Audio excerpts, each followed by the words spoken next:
بسم اللہ الرحمن الرحیم۔ السلام علیکم ناظرین، میرا نام ہے نواز محل اور آپ دیکھ رہے ہیں اردو گیٹ وے یوٹیوب چینل۔ ناظرین کرام، اس ویڈیو میں آپ کے ساتھ اوریہ مقبول جان کے ایک کالم کے بارے میں کچھ عرض کروں گا۔ چینل اگر آپ نے ابھی تک ہمارا سبسکرائب نہیں کیا تو جلدی سے اسے سبسکرائب کر لیں تاکہ آپ کو حالات حاضرہ اور معلومات سے بھرپور ویڈیوز دیکھنے کو ملتی رہیں۔ ناظرین کرام، ہمارے پیارے آقا و مولا حضور نبی اکرم صلی اللہ علیہ وآلہ وسلم کا فرمان مبارک ہے کہ تم میں سے کوئی شخص اس وقت تک مومن نہیں ہو سکتا جب تک کہ میں اسے اس کے والدین حتیٰ کہ اس کی جان سے بھی پیارا نہ ہو جاؤں۔ غالباً اسی حدیث مبارکہ کو مد نظر رکھتے ہوئے اوریہ مقبول جان صاحب نے آج کا کالم تحریر کیا ہے جو ایک قومی روزنامے میں شائع ہوا ہے۔ کالم کا لنک ڈسکرپشن میں موجود ہے۔ میں اپنے ناظرین سے گزارش کروں گا کہ وہ اس کالم کو ضرور پڑھیں۔ اوریہ مقبول جان ملک کے معروف دانشور اور کالم نگار ہیں، سابق بیوروکریٹ ہیں، سیکٹری لیول سے ریٹائرڈ ہیں، باقاعدگی سے کالم تحریر کرتے ہیں۔ جس کالم کا میں ذکر کر رہا ہوں وہ انہوں نے وزیر اعظم عمران خان کی حالیہ تقریر جو انہوں نے جنرل اسمبلی کے پلیٹ فارم پر کی اس حوالے سے ہے۔ وہ تحریر کرتے ہیں کہ اللہ پاک نے عمران خان کو اپنے پیارے نبی صلی اللہ علیہ وآلہ وسلم کی ناموس اور عزت کی تحفظ کے لیے منتخب کر لیا ہے۔ جو احباب عمران خان کو سلیکٹڈ کا طعنہ دیتے ہیں تو میرے خیال میں ان کو یہ بات نہیں کرنی چاہیے، کیونکہ اللہ پاک نے ان کو سلیکٹ کر لیا ہے۔ کیونکہ اقوام متحدہ کے 193 ممبر ممالک کے جمع غفیر میں 57 مسلمان ریاستوں کے سربراہ ہیں، اور ان میں سے اللہ پاک نے وزیر اعظم پاکستان کو یہ توفیق عنایت کی۔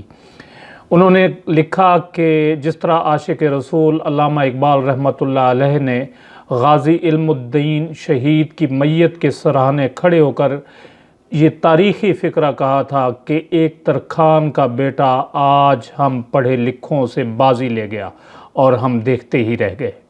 ہر وہ شخص جو سید الانبیاء صلی اللہ علیہ وآلہ وسلم کی ناموس اور حرمت سے محبت کرتا ہے، اس کی کیفیت اس وقت بالکل ویسی تھی جب عمران خان عالمی فورم پر سید الانبیاء سے مسلم امت کی والہانہ محبت کا اظہار کر رہا تھا۔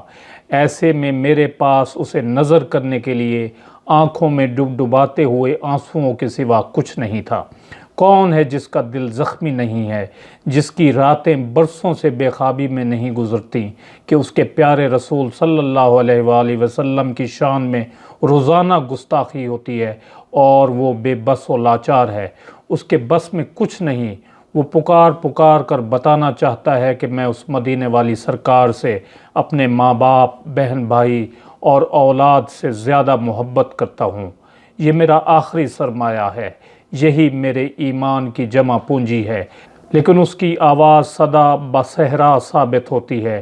وہ کوئی مولوی ہے تو بس جمعے کے خطبے میں آواز بلند کر لیتا ہے، کسی تحریک کا سربراہ ہے تو جلوس نکال لیتا ہے، دھرنا دیتا ہے، مفتی ہے تو فتویٰ دیتا ہے، کالم نگار دانشور ہے تو کالم لکھتا ہے، ٹی وی پر بیٹھ کر گفتگو کرتا ہے، لیکن یہ سب مل کر بھی اپنی آواز ان گستاخان رسول اور اسلام دشمنوں تک نہیں پہنچا سکتے، اور نہ ہی ان کو عالمی سطح پر اس طرح لاجواب کر سکتے ہیں جس کا موقع اور استحقاق میرے اللہ نے عمران خان کو عطا کر دیا۔ میں تو مالک کائنات کی فرما روائی کا اس حد تک قائل ہوں کہ کوئی پتہ بھی اس کی مرضی کے بغیر نہیں ہلتا۔ تو یہ کیسے ہو سکتا ہے کہ عمران خان کو ناموس رسالت کے لیے آواز بلند کرنے کی توفیق منشاء الہی کے بغیر ہوئی ہو؟ یہ تو انتخاب ہے اور مجھے اس پر صرف رشک کرنا ہے۔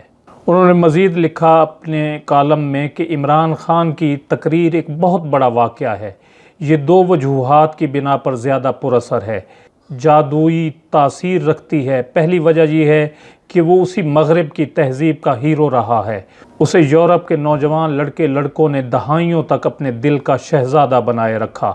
ایسا شخص جب میرے آقا سرکار دو عالم صلی اللہ علیہ وآلہ وسلم کی ناموس کا پرچم اٹھاتا ہے تو پھر مغرب سوچنے پر مجبور ہو جاتا ہے۔ ان کا یقین ایسی تمام جھوٹی تحریروں پر متزلزل ہو جاتا ہے اور وہ اصل اسلامی ماخذ کی طرف رجوع کرتے ہیں۔ دوسری وجہ یہ ہے کہ وہ ایک بہت بڑے اسلامی ملک اور ایٹمی طاقت کا منتخب وزیر اعظم ہے۔ اس کی آواز پورے عالم میں گونجتی ہے اور وہ بھی ایک عالمی فورم پر۔ تو پھر وہ صرف عمران خان نہیں بلکہ 22 کروڑ مسلمانوں کا نمائندہ بن جاتا ہے۔ ایسا نمائندہ جسے 1.5 ارب مسلمانوں کی نمائندگی کا حق اور میرے آقا کی ناموس کے تحفظ کا شرف بھی خود بخود حاصل ہو جاتا ہے۔ وہ مزید تحریر کرتے ہیں کہ ایسے مواقع گزشتہ 30 سالوں میں بے نظیر زرداری، مشرف اور نواز شریف کو بھی اپنے دور اقتدار میں ملے، لیکن انہیں یہ سعادت حاصل نہ ہو سکی۔ سلمان رشدی کی واہیات کتاب دی سیٹینک ورسز 1988 میں آئی تو پورا عالم اسلام سراپا احتجاج تھا۔ بے نظیر اس کے خلاف احتجاج کرنے والوں پر گولی چلانے کی فرد جرم لے کر دنیا سے رخصت ہو گئی۔ 2005 میں گستاخانہ کارٹون چارلی ہیبڈو میں چھپے تو مشرف برسر اقتدار تھا۔